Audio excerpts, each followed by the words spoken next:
Welcome to Off the Glass and On Your Record. And on this podcast, we try to give you real stories. I'm a big proponent of not the guys always that made it, but the guys that didn't make it. I always feel like they're more fascinating. And we got a good one today.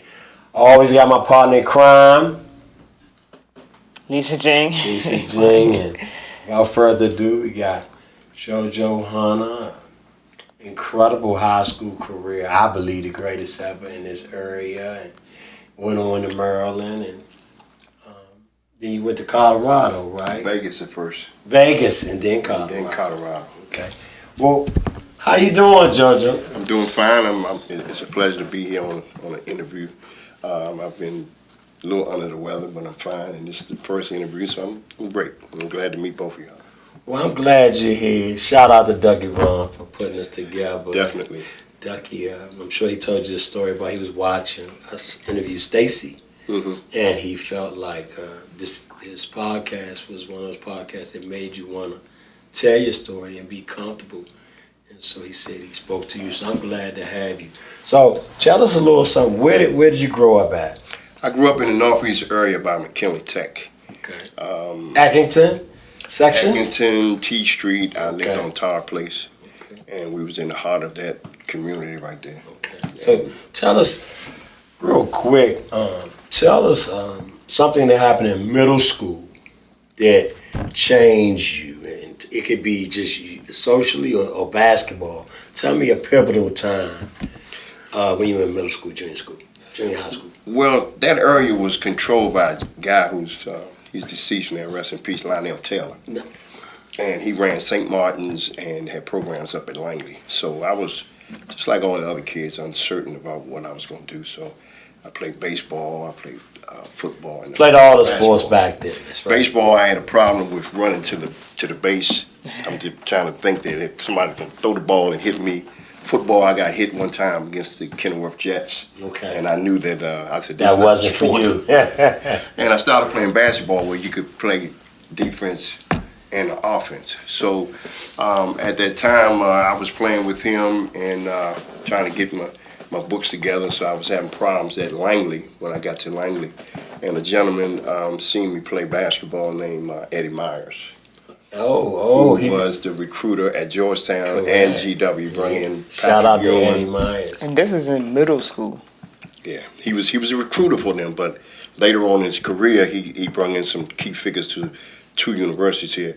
I think GW, Yinkadare, Patrick Ewing, rest in peace to Dikembe and Alonzo. Yeah. So he brought them guys in, and we're still in touch. And he was very instrumental in my life during that time. Okay. So what type of player was you in middle school? I was just a rebounder. I could just jump, and I got a lot of tip-ins. I ran the floor good. So you started your career as an energy guy? Exactly. Okay. And so I started watching other players. At first, Eddie was telling me to keep watching Walt Frazier. Smooth. Well, Walt Frazier had a smooth game. I had a game that... He was a junkyard dog a little bit. Exactly. Yeah. So, I followed a few people, and when I started getting into the scoring, I was watching Phil Chenier and Sweet Lou Hudson. Phil smooth too now. Yeah, exactly. One of my good friends. I didn't get a chance to meet Sweet Lou Hudson. And as I got to Mackin, I think it's only two guys, me and Andrew Downey were the first two freshmen that played on the varsity. And when I got to Mackin and started out, it didn't happen. Well, before this, Eddie was shopping me. He went to Carl. He said, "Man, they got Eddie Jordan and Skip McDowell. You ain't gonna break this lineup." Right. Then I went to St. John's. I didn't want to go because they was wearing the military suits. Cadets. Yeah. I went to the Mather. They had Kenny Roy and Billy Langland. He said, "You want to start like everybody else with the freshmen." Yeah. So Mackin, I got in Mackin. I played a couple games. I was Who's the coach of Mackin? His name was Harry Falenza. Okay. But the basketball coach, the head basketball coach at varsity was Harry Ress. Okay. Who's still coaching now in Chesapeake High School. Okay. Got to be about 90 years old. Shout out to Mackin High. I went to Mackin. It's closed now. Yeah. I think during that time here in the city, it was so many teams at that time, They were from really good. Easton to Dunbar to Phelps to Bell. Everybody had Division I players. I mean, this was something that I think needs to be recorded, because I don't think it was nobody that came out in that 70s, early 70s to 80s that didn't get a Division I scholarship. Right. I mean, it was, if you went to play H.D. Wilson, it was going to be a top-notch game. Wow. You know, so it was an abundance of. So the competition was everywhere. Like Everywhere. even like the last place team might be really good any given night. Right? I mean, I could go through a list of names of people that, like he said earlier in the show, the guys that made it and the guys that didn't make it. I could go through a list of names of people that were instrumental in everybody else trying to be great ball players. Yeah, wow, I mean, you had that's Barry beautiful. Frazier, Frazier, whose incredible. game is like they playing today. Yeah, You had Hawkeye Whitney at the Mather. I played with a host of guys: Duck Williams, Keith Heron, Larry Long, Dave Reeves. That list goes on. Then all the Williams, guys was at the Mather: Kenny Carr, Hawkeye, Adrian, Kenny Roy, Billy Langlow. You go to Spingarn, they had Leroy Marino, who just passed maybe about a month ago. I'm in the process of doing a book right now, almost like an encyclopedia, to give some of these guys who don't be in the conversation, in the barbershop conversation, who's the best and this and that. Right. And we always hear Adrian, Dave Bing, Elgin Bell, and Fatty The Taylor. guys that made it. The guys that had, extended careers. But it's been a whole lot of players here that haven't been mentioned that was great players. They were great. Maybe even better for that matter. Les Anderson Yeah. at GW, also recruited by Eddie Myers. So it's been great. My high school and my college, and then playing at the Urban Coalition, and I played 10 years overseas, 5 years in the CBA, trying to get back in. I had a short stunt with Milwaukee, and I got released. I'm gonna tell you a little story how I got released. Now, hold on, you jumping ahead. Okay. Tell us your breakout game in 9th grade. But what middle school did you go to? I went to Langley Elementary. Langley. And Langley and Emory is together now. Yes. That's why I said. But I went to Langley. Okay. That's right there. You got Emory's elementary school. Langley was the junior high in McKinley. What's that? And at that time, they didn't think that I was going to make it going to McKinley, because it was a neighborhood school. So Eddie got me in the Catholic school. With the rules and a little more discipline. Yeah. So 9th grade, what was your breakthrough? Now I've heard that you had a really good game. I think it was against the Mather. But you tell me. This is what happened.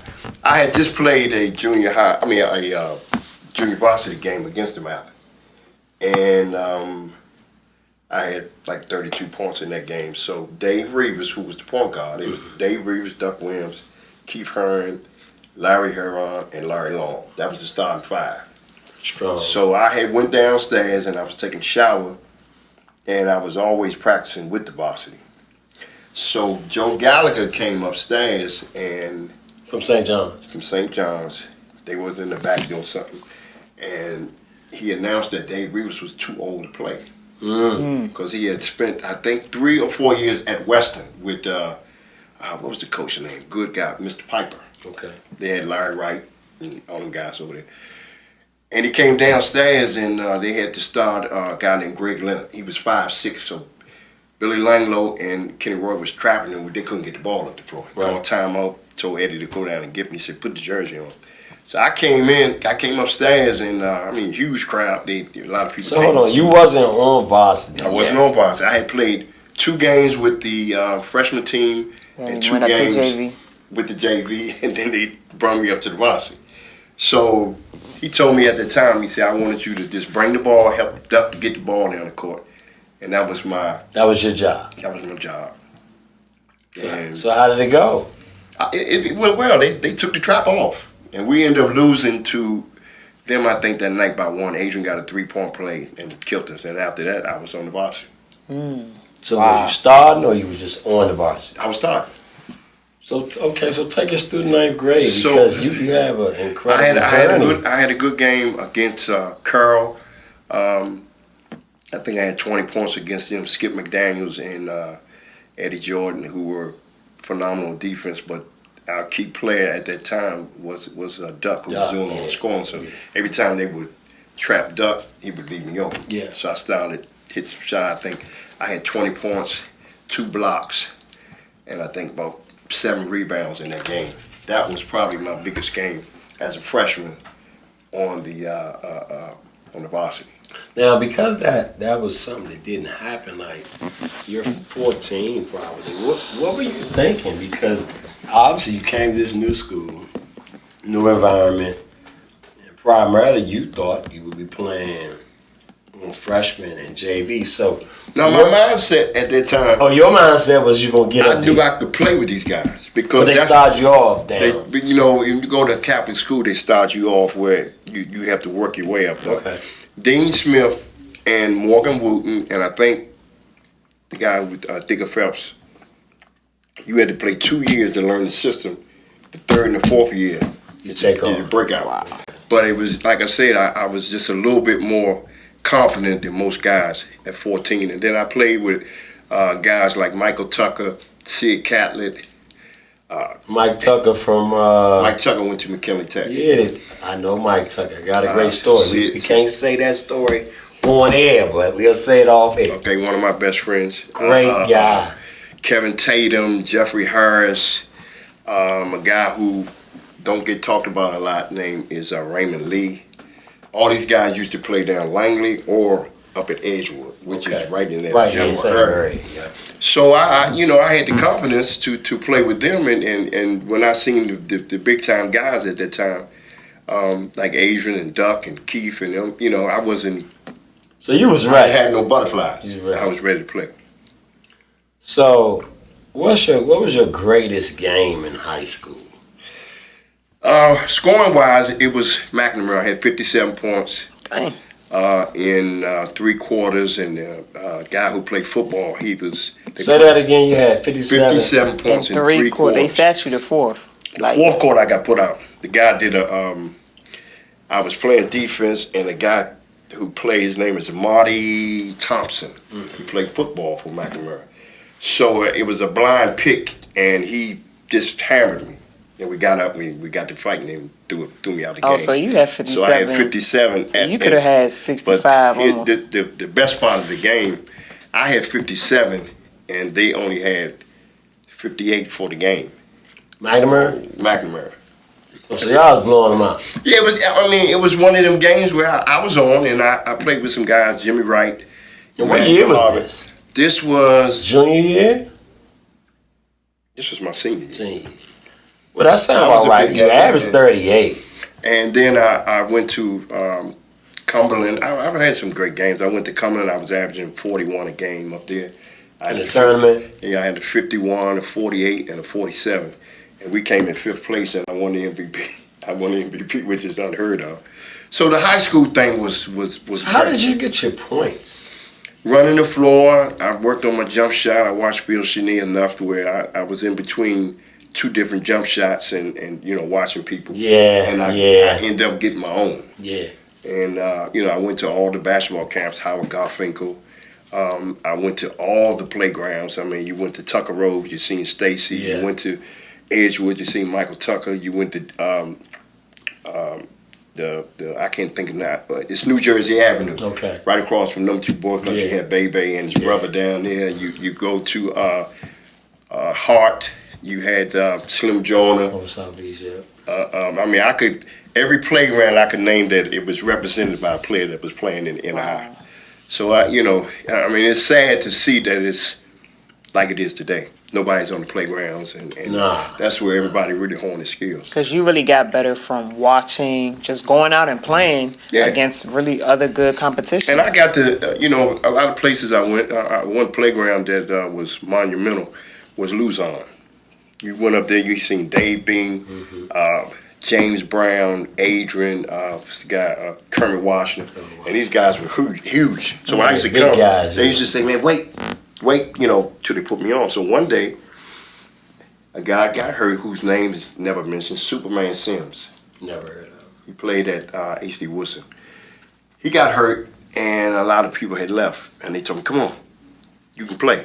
And I got in, I did pretty well, you know. So it was a confidence booster for me to play with the guys that were older than me, you know. And then I learned, you know, that I had to prepare myself every day mentally to go up here because you're going to get shot blocked, they're going to steal the ball. You know, sometime it wasn't going to be, I wasn't going to be involved, you know, with the whole offense. I was just out there. Yeah. And then I just found myself. And you found just doing that at different playgrounds in the games, it just became easy. And I used to ride the bike. I had a 3-speed, what was the bike then? Swiss something? A Swin. Swin. I had a Swin bike. I used to ride to all the playgrounds. I said, "Where y'all playing at tomorrow? We're going to be at Banneker." You know, Banneker had the guy named, his name was Playground. And he didn't go to school or he didn't go to college, but he had a great. He was a great guys player. That didn't even play. Yeah, he was a great Some player. of the better players. So playing at all these playgrounds pretty much help you. And I mean, when you played in high school, it was like easy because you were going against this competition that's going what up the helped me. whole time. Right. That's what helped me. Now, when I got to my senior year, a guy named Jay Shorter, who is the coach down at Jefferson Junior High School now. He used to open the gym, Jefferson Gym, on Saturdays. It was really for Adrian, because Adrian lived down Southwest then. And they had all the college and the first-year pros coming down there to play. And I was up and coming, and I got to play with these guys. I remember one game, I was matched up with Larry Wright. We was on the same team playing against Eddie Jordan and Archie Talley. That's my guy. Yeah. Archie Talley.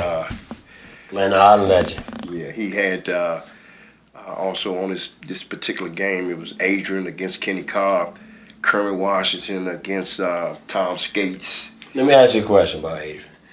Was he always a little bit of a crybaby? He don't get his... Because I played it. I ended up matching up with him up in Bethesda at that like new naval base. And he was crying. You know, he's bigger than me. He was crying. Was he a crybaby back then or not? Nah, I don't think he was a crybaby. I just think he was a person on a mission. A lot of people don't understand him. Like some of the things I'm hearing now in the NBA, he was a person that didn't talk. Yeah. And he wasn't a great teammate, but he was on a course and a mission to be, you know, who he turned out to be. No, he did. I mean, you very rarely see him now. He's playing. He played phenomenal in the NBA, and he's a real unspoken guy. You know, sure. and probably he's refereeing, right? He's refereeing, and he's a crossing guard. Crossing guard, yeah. But he was probably one of the best guys that you could work out with.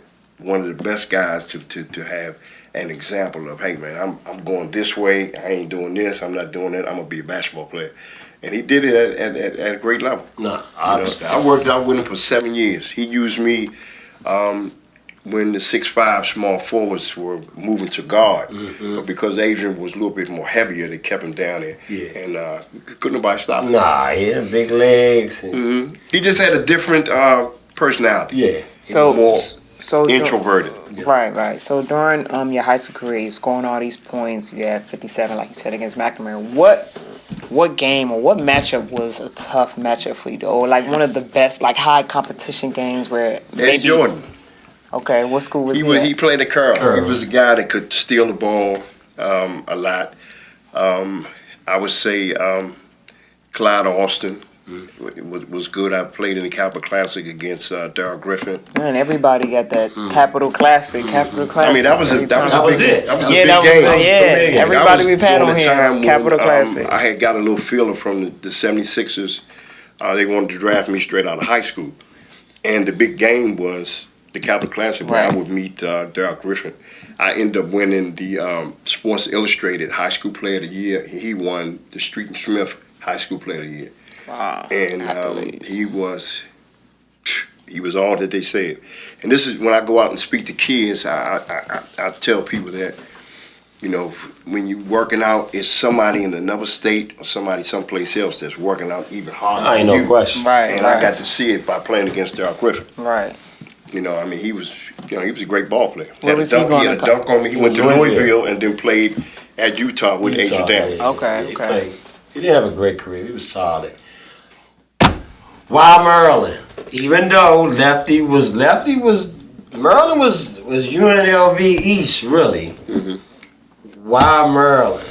Well, it would have been Rutgers, Okay. and that was because of Eddie, and I had a relationship with Tom Young. I would say Maryland because of Will Jones. Okay. Will Jones signed at Maryland. Will Jones and Eddie Miles were good friends, and they kind of convinced me to stay home and play. Your family get to see you. And I turned down, I would have been the first round draft choice with Philadelphia. David Falk would have been my agent, who is that big agent from Michael Jordan to John Lucas. He still, last I checked, he still had an office in Bethesda. Yeah, I speak to him pretty much. He's not doing as much, but he's doing a lot of advice, helping kids to make good decisions with other agents. If you're not a first round, he's not even going to speak to you. He's not. To give you an example, after the Capital Classic game, I had to make a decision whether I was going to go to Maryland or take an offer, and I went to Maryland. And, stop. You had a chance to go to the NBA. Mm-hmm. So what went into that decision? This was, it's 40, 50 years ago. Okay. I still need to hear. My mother, we lived on Tower Place. We lived in a small apartment. It was like you go in the first floor of the apartment downstairs. We was upstairs. So I always said, I want to get my mother a house. Yeah. So we got the house, and I was able to play at home. I got you. Okay. Well, I said Maryland was UNLV East. Maryland was definitely UNLV East. So it was more so about playing home, it was a pitch that bought me. Did you get what he said? Yes. Okay. But I'm saying that part. Well, so he was able to do. I was able to do something that I was right. So then, and because I say that because even if you had gone to the 70s, got drafted, I know you could have still got her a house, but was it also let me play closer to home? I had two sides talking to me. At that time, the 76ers, the NBA and the ABA had just came together. Yeah. So they brought in, Dr. J was there, they brought in George McInnes, and I want to say Henry Bibby. And I would have been playing with Dr. J, George McInnes. Dr. J. Was that Lloyd Free? Jones, World Be Free. Doug Collins, and Henry Bibby. I would have came off the bench, but I would have, if I would have been a first round draft choice, I would have lasted longer than I eventually did. Yeah. Right. So at Maryland, I got some of the things, and Maryland was huge. And that Maryland was UCLA of the East. Yeah, so I took it, and I was home. Billy Bryant came along on the deal. We had Mike Davis. It was no way, even though, rest in peace, Lefty, I'm not mad with him because it was my decision. When I got there, our practices were better than some of the games we played. I mean, when I got there, Chuck Tillman was already there. He was like David Thompson at that time. So I played my first year with Brad Davis, Steve Shepard, Mike Lawrence Boston, Larry Gibson, and you look at what they had in the ACC, Walter Davis, Phil Ford. You had Larry Nance, Larry Nance at Clemson. You had Billy Langlow, Jeff Lamp down in Virginia. Duke had Spanarkel, Gene Banks, Mike Jaminski. Yeah. I mean, all these guys went in the pros. All these guys in them names, and they helped these teams become great teams. At that time, the ACC was the best conference in the country. Far. And I chose to go there. And what happened at Maryland? Yeah, I think he had too many ball players. Yeah. Well, I've heard that. We could have started the 5 guys on the bench. Wow. Yeah, at my position, we had me, Turk Tillman, Billy Brown, who could play all 3 positions, and we had Ernest Graham, who could play all 4 positions. Yeah. So let me ask you this: when the coach is recruiting you, and you guys do hear about other guys that are committing there and getting recruited there, right? At that time, you guys hear about not really. You don't hear that. Really? You don't hear that was a different time. Coach doesn't even say, "Hey, I can see you playing with this guy." He don't even mention that. Well, they say that, but they don't tell you who the other guys are coming in. Right. Wow. So I was gonna ask, like, hey, they don't you don't see like, this guy's going in, this guy. Is there really gonna be any room for me to play here? You don't see another school will tell you. Yeah. Well, That's they're recruiting so and so. Got you. And then you have to weigh, if you can play better than that person, or if are you going to be a starter, or whatever. So I think Lefty had too many players because there was a lot of games that we had my first year with Steve Shepard and them that he didn't know who to play. Yeah. Because he had promised. I tell you, I'm gonna let you start. Yeah, he promised everybody. So when the game time comes, he don't know if he's gonna put you in the game or not because of the experience. Because the league was so big. I mean, he didn't have a great relationship with Dean Smith. I played against Dean Smith 6 times. We never beat him. Wow. They had Walter Davis. They had. They were stacked. They were stacked. And he had a system. Mitch Kupchak. Yeah. I mean, they just had great players. So how many years you was at Maryland? I was at 2 years at Maryland. And what happened? How was it 2 years? I didn't think that he was a great coach as far as being not. 10 down. When he used to be 10 down, he used to panic because he used to take the coaches and pull them off away from the team when he come down. And he would let the assistant coach, well, who you think I ought to put in, or who this, or who that. Oh, wow. I'm gonna give you an example. I was out of the game. We was playing Virginia. Jeff Lamp was on the team. He was killing us. He was killing me at first. And he put Billy in. Billy's about 6'6". Billy wasn't having a great time with him. So he put Ernest in the game. And Ernie was, I think they got the shoving and stuff. So it was a good game. We had a guy on the team that probably one of the best shooters in this area, Brian Mack. He sat on the bench the whole game there because me and Billy came there. It wasn't a room for him to play because he was a standstill jump shooter. Right, that's it. So he didn't miss. We playing. It get down to 9 seconds to go at the end of the game, and they stepped off away from us. They didn't know who to put in the game. I'm thinking that I'm going. I'm getting ready. I know he's gonna call me. He looked at Billy. Billy had a great jump shot, but it just wasn't what he needed at the time. Right. Turk was there. He told Brian May to get on the bike. And what was he? Was he a freshman, sophomore, same class as you? But he wasn't playing. So Brian was the same class I was. Okay. But he wasn't playing. But I'm telling you, if you left him, he got his feet set. So look, they put him in the game. And we sitting there, me, Turk, Billy sitting there looking at each other like, why, So they set the play up and they thought the ball was going to go to Albert King. Brian was on this side of the free throw line. And we had got the ball at half court, and Albert was at the free throw line. Brian was at the top. So he went down and set the pick and went to the corner. Albert came. They thought they was going to throw the ball to Albert. They left him wide threw it to Brett, threw it to him, and he was wide open. When the ball left his hands, we was already up. Because I played against him so much that I knew that if he got his feet set, he sat on the bench the whole game. You said it was 9 seconds left. 9 seconds. And he won y'all the game. And we won the game. Wow. So Maryland and after that, he didn't see the floor no more. Yeah. He didn't see the floor at all. I mean, he didn't play. It was just too many players. Yeah. We had Mike Davis, Lawrence Boston, Larry Gibson, Albert King, Ernest Graham, Billy Bryant, Turk Tillman, Bryant Maggie, myself, and 2 walk-ons. Probably the most. And Greg Manning. Yeah. This was when I was in my sophomore year. So we lost a lot of games that I thought that we should have won. Right. You got the wrong people in there. And I'm going to tell you one game. This is when I made my decision. We played UNLV. It was killing us. I mean, they had Reggie Theers, Robert Smith, Jackie Robinson, and Toctanian was the coach. And they was up 20 at half, so me and Albert is leaving the floor. I didn't know Lefty and them. They was back at first behind us, but I didn't think they could hit. So I said, why he don't let us run motion offense? Because everybody could put the ball on the floor, everybody could shoot. So he heard us. So he called us when the halftime was over and said, don't ever question my ability to coach the team. I had players greater than y'all and this and that. Oh, wow. And so I was saying, Coach, I'm only saying something to better the team, trying to get a win. Yeah. So Albert said, man, I shouldn't have came here. At halftime, in the locker room. No, they let the team go out. He called us back. Okay. So I said,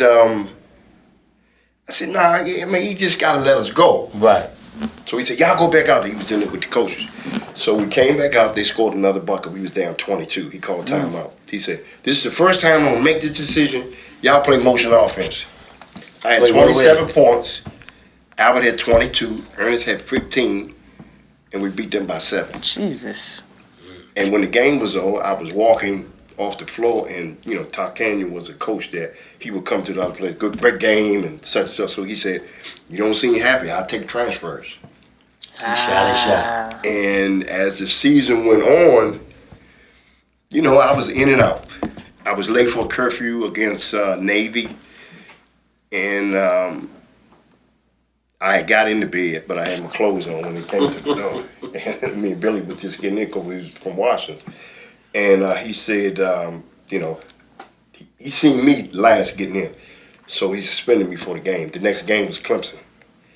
And they were down, and he kept me on the bench for the first half until the fans started saying, put me in the game. Mm-hmm. I ended up having 22 points, and we beat them. So I knew then that it wasn't a place for me to go. And then he had me in the structured offense where I was more geared to a team like UNLV or, something like that. So what would you say was your best game at Maryland? UNLV. UNLV, okay. I had 27 points against them. I think my best game was against North Carolina. I had 17 points. I was playing against Walter Davis, where I was forced to play defense. Yeah, no choice. And it was a great game. They beat us by 11 at their place, but I was more knowing that I couldn't let Walter Davis just kill me. No. And then he had to guard me. He was a little taller than you. He was 6'6". Yeah. All the guys were bigger. Jeff Lamp was 6'7". Yeah. He was 6'6". Stan Rome was 6'5" at Clemson. All the players were bigger. So you left Maryland. I left Maryland that summer. I announced that I was leaving. I left Maryland that summer. I went to UNLV, and I was there in summer school, and I was working for Dean Martin at the Flamingo Hotel, which is the Bellagio there. Yes. So, he had all the under the table stuff going on. So I worked there at the hotel, which paid for my summer school, and Sidney Green, who is the coach at New Mexico State now. He took a car that summer, and he was from Detroit, and wrecked the car. And they found out the car was on an alumni's credit card.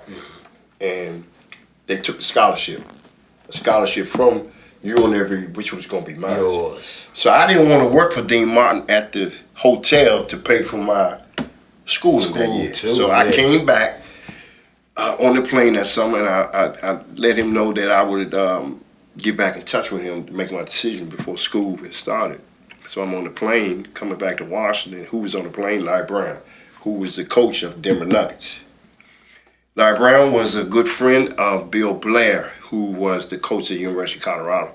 Even though University of Colorado was a football school, it was Colorado, Nebraska,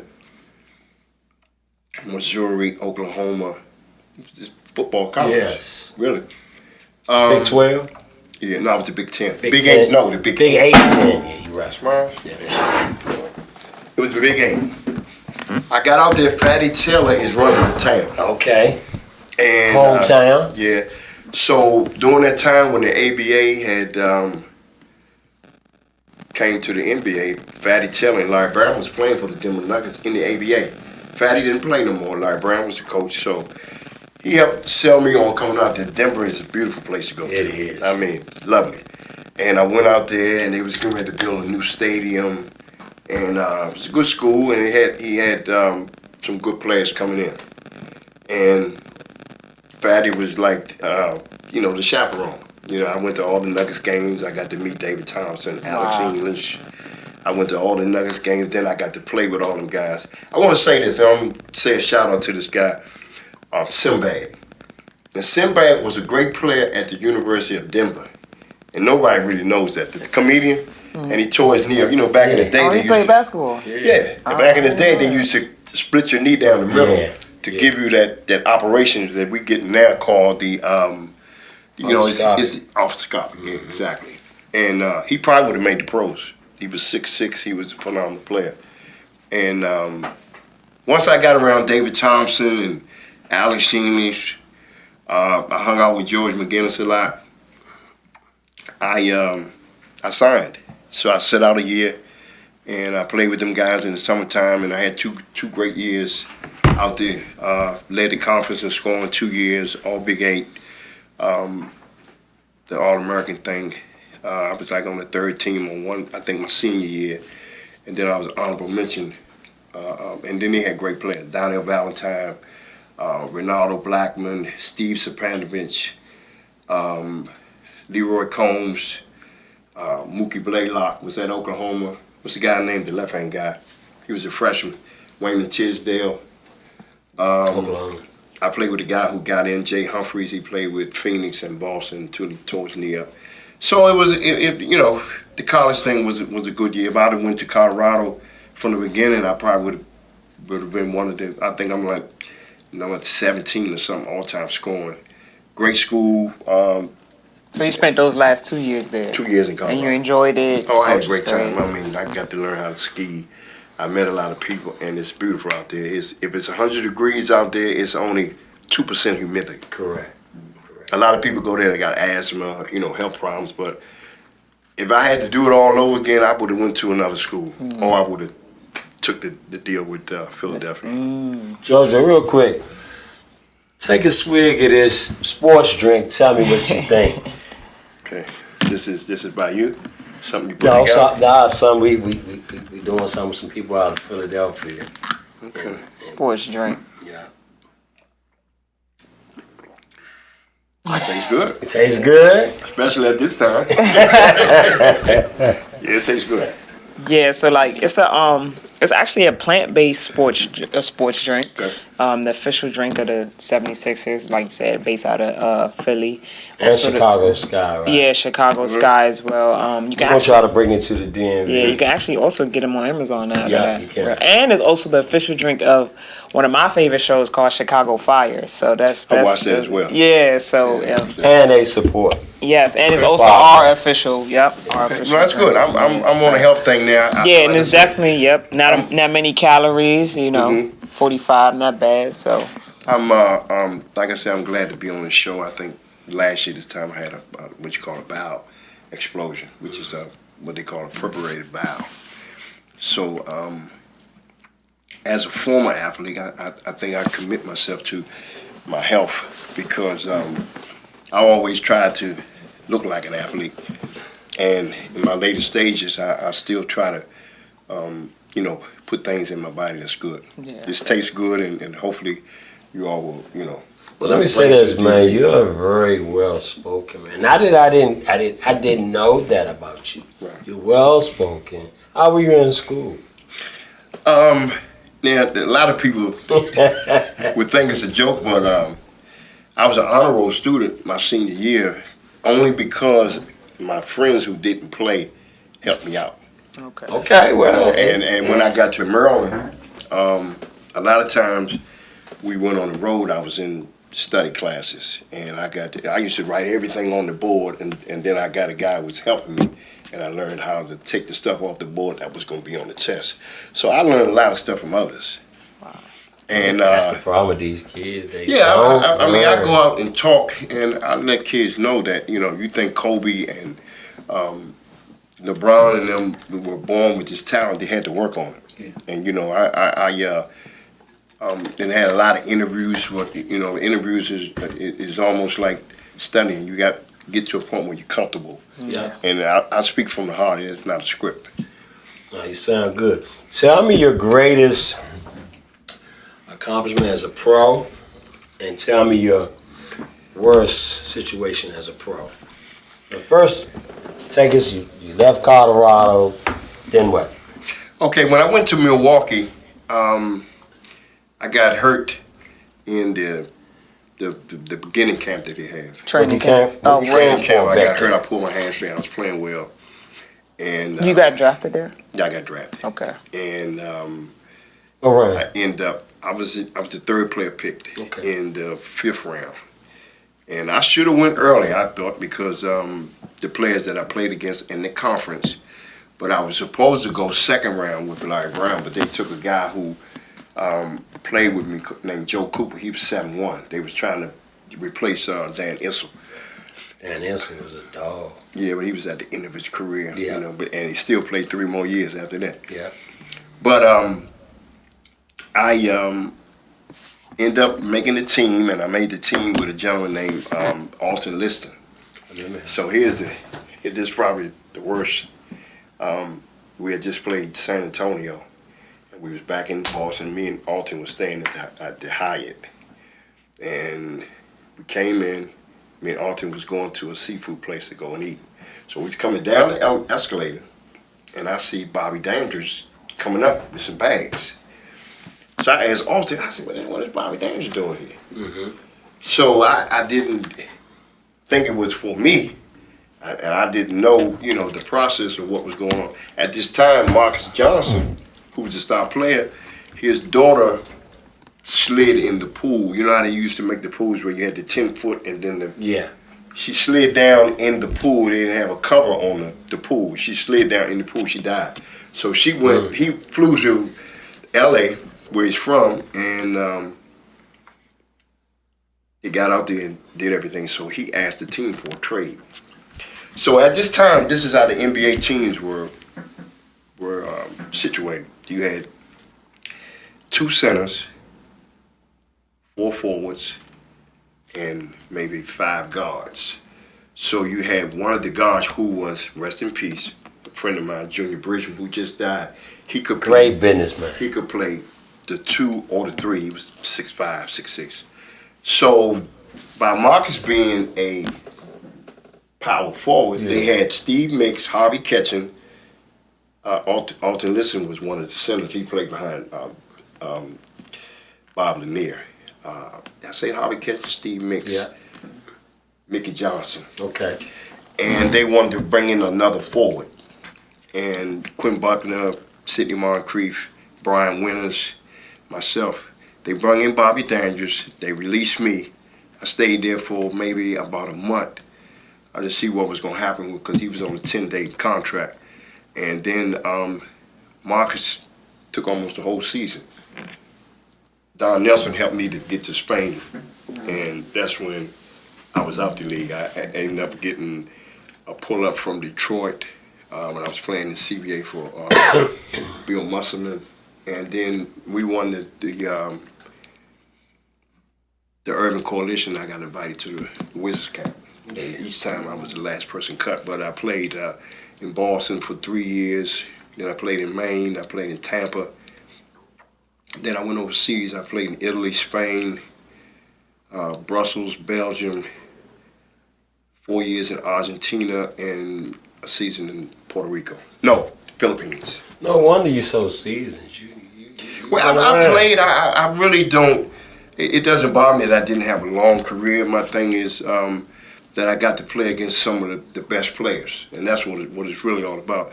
I'm having a thing now with Stacey Robinson, was just nominated for the Hall of Fame. Mm-hmm. Baby go in the 28th of next month, and I'm not on the jacket right now.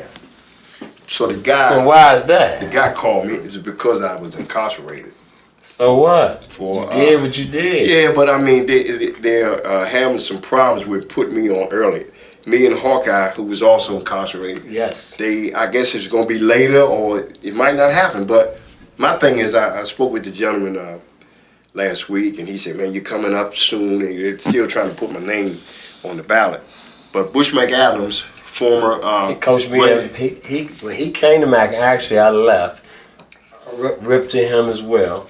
He told me that himself, Penny Green, and Jesse Harrison are fighting for me to get on board. Because one thing don't have nothing to do with the other. So I'm not really mad because I told the guy, I said, it took guys like Adrian Dantley, it took Alex English, and it took Bernard King to go up for many years and didn't get in, but there was no way you could keep them out. Right. But my thing is, if you ask the guys that got in, could I play? Because I played with them. I would rather be a part of them guys' conversation to say, hey man, Joe could play or this person could play. But I'm also glad that Stacy and Bebe got in. I lived up in the area which was maybe 10 minutes away from Searching Quarters with Bebe. Correct. I used to go to St. Martin's and shoot when Bebe used to run all the time. And me and him, great friend, we talked to each other every day. And I'm glad that he's going in. I'm going to see him get his award. And I missed Stacy because I was sick. But I'm glad them guys got in. This is the DC. DC, I think that they changed this now because they got Dave Robinson. They putting Dave Robinson in, and it's supposed to have been Washington Hall of Fame, but now it's Metro, which it covers the DMV. Cover area, Okay. So they got Dave Robinson coming in as well. So I mean it's good. I mean, because a lot of these kids today don't think that. I mean, you're not getting no money for it. It's not paying the bill, but down the line. Your legacy, though. With my book, celebrating a lot of guys here that could play, it let people know, like your grandkids, you say, well, I used to play.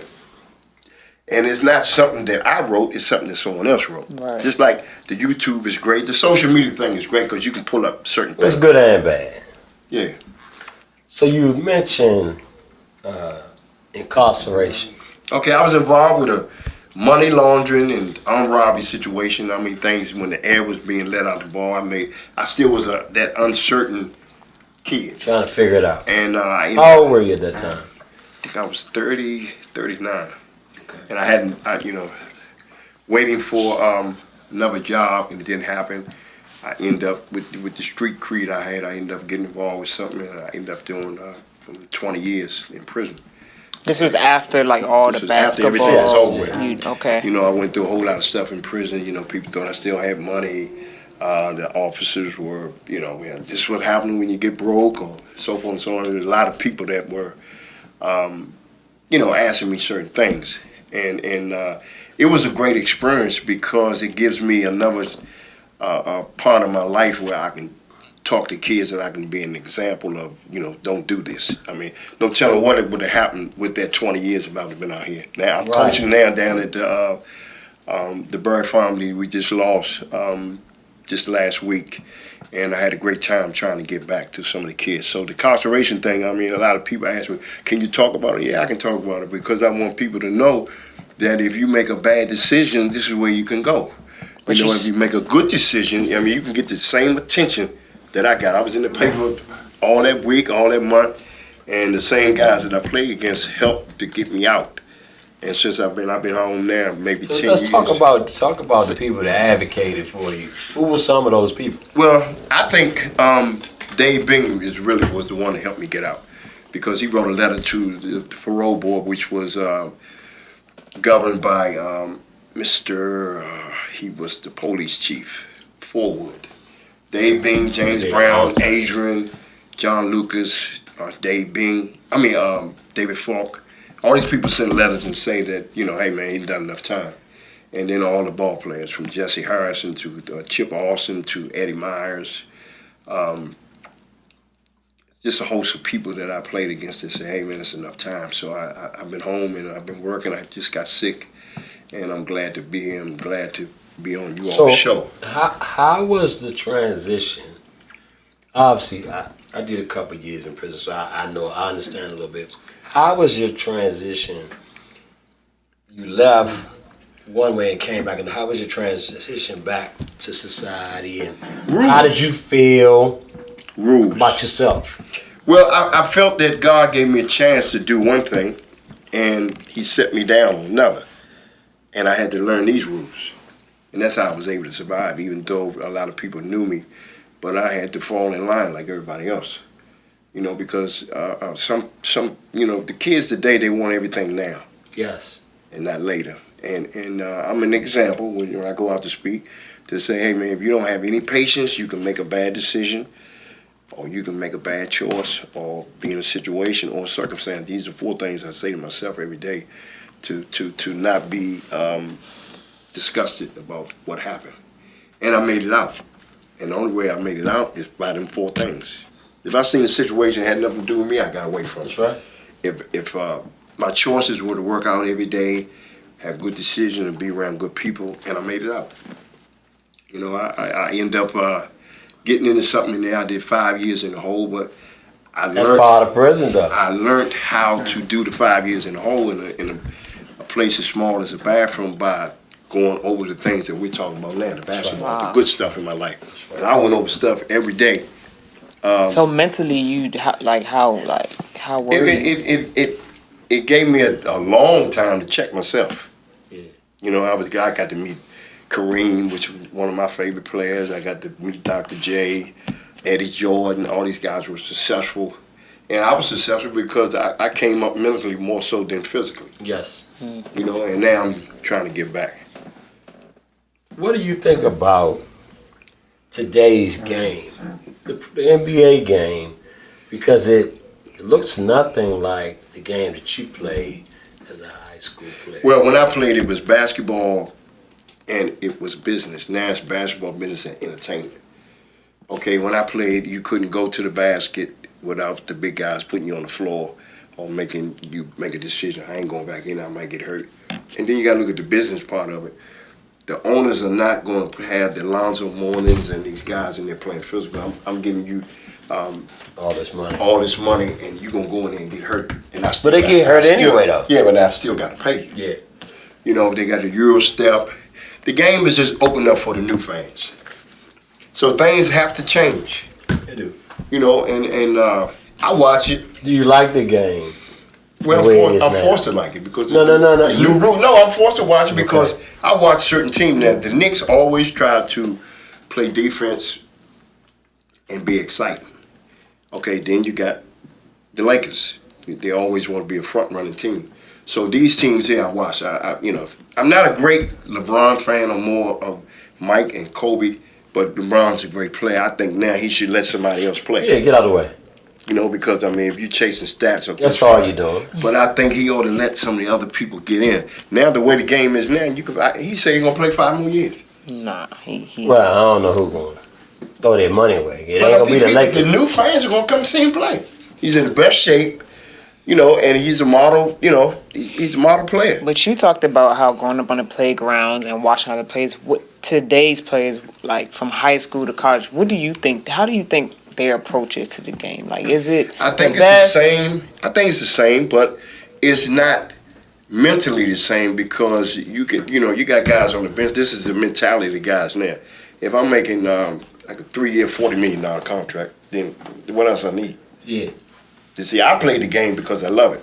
I mean, I was playing in the 50 and over, not for no scholarship or not, but just to have fun. It. Right. See, so you got guys that love the game. These guys now get selected, and they're sitting on the bench making $3-4 million, and hey, $3-4 million now you can eat.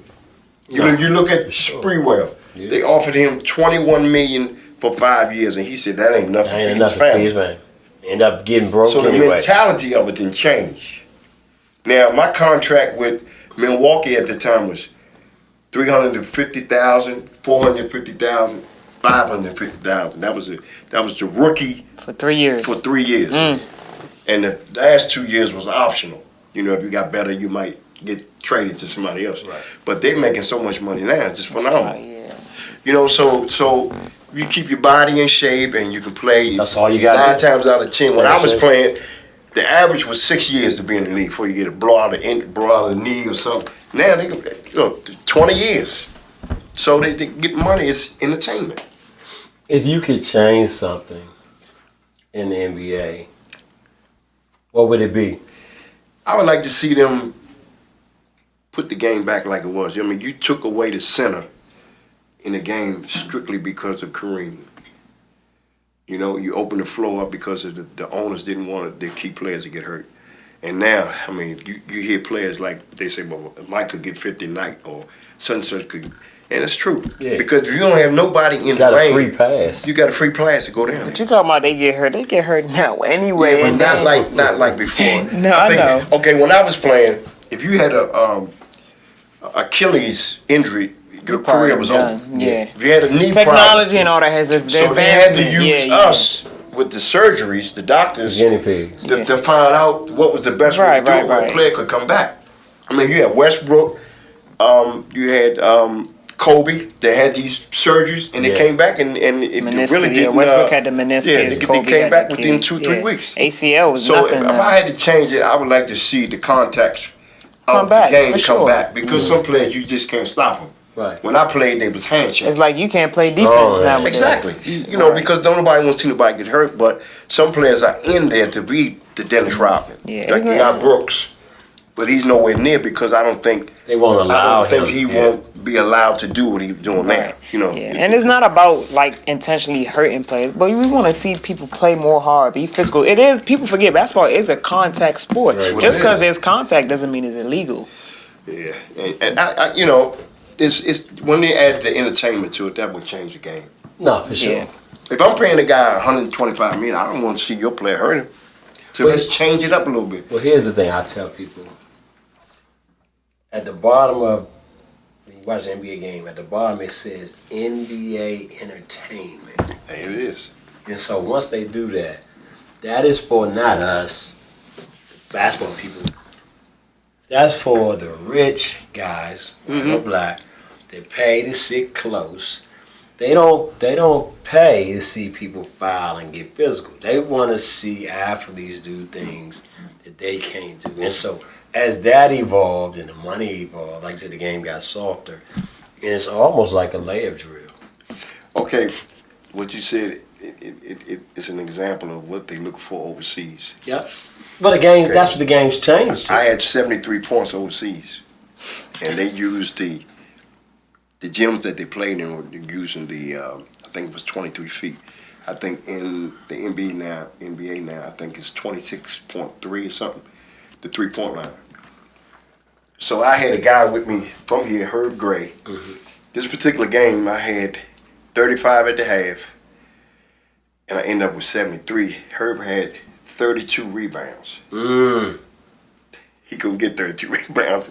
I don't think I could ever got 73 points here in America because they were hand checking. They gonna and foul. then they would double team you. It was more the fouls.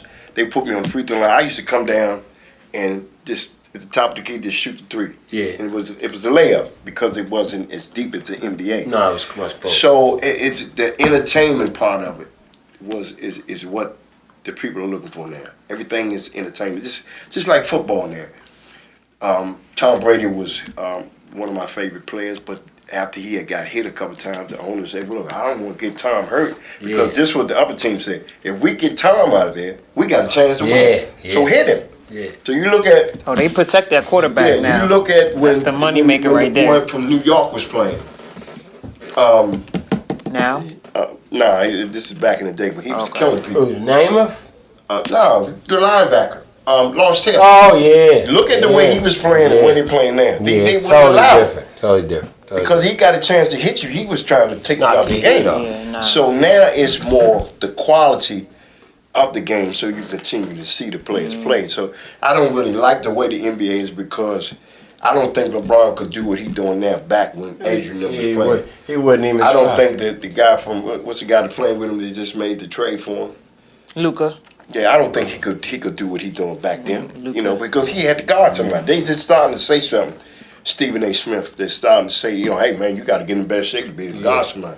They want the points, they want the dunks, and everybody They at the want the 3-point line. fans. Which is why even back then they were skilled because y'all it was physical, hand checking and all that, and y'all was still able to That's be when, skilled. like and- they say, Stephen Curry was probably one of the, you know, for the stats, one of the greatest players. But for real, his father and Ray Allen was two of the best shooters that ever played for sure. because of the contact you're speaking about. Exactly, yeah. If You know how bad it is, how hard it is to come off a pick and shoot, and the guy is still up in your face. Yeah, they grab You it. had to have that pick sometimes because the moves wasn't doing it. If you could tell a youth one thing, what would that be? The 4 things that I talk about, you know, when you get up in the morning, brush your teeth, wash your face or whatever, just think about having good decisions, making good choices. If you see a circumstance that don't have nothing to do with you, walk away from it, and then learn your situations and who the people that you're around. If you got a goal or something you want to do, them 4 things going to help you reach that goal because you're on the straight and narrow. We have to, because we're older now, we have to be that sign that says, make a U-turn. And that's what I'm trying to be. Amen to that. An Nice. example. Wow. Well, hey, this has been a delightful interview.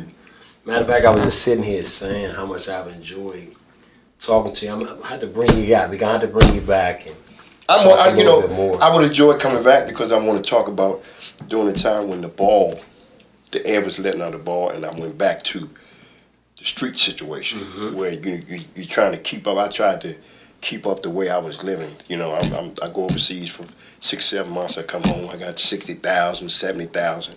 You know, back in the day, and it was good money. Always had a place, nice cars, women. You know, I did all that. But then as you get older, you see where you made mistakes. Big mistakes. And then one day, the air gonna be let out the ball. So I tried to keep up the lifestyle that I was in, and I went to jail for 20 years. You need that part too. You need You know, that part and, too. and definitely. I think that is my forte because I was an introvert at first. I didn't talk. I just used to watch.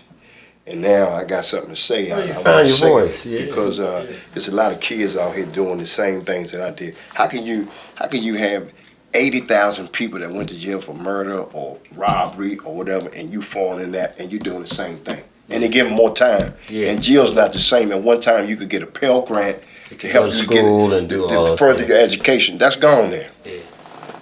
You know, so they have to know that. I feel bad that the guys that been in don't come out and tell or talk about it. They scared. Be honest, Let yeah. somebody know that, you know, hey, I was locked up. Yeah. That don't mean that you was a bad person. No. Because the people that were bad are still there. There's a lot of guys that's in there that got a lot of remorse about what they did because they know what they missed. But they go back to them 4 things. Good choices, good decision, circumstances, and situations. That's my message to whoever's watching the show and whatever kids are confused at this point. Well, we definitely gonna bring you back.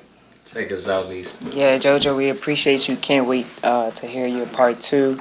Thank you guys for tuning in today. Make sure you guys like, share, and subscribe our YouTube channel and follow us on Instagram, OTGR Pod.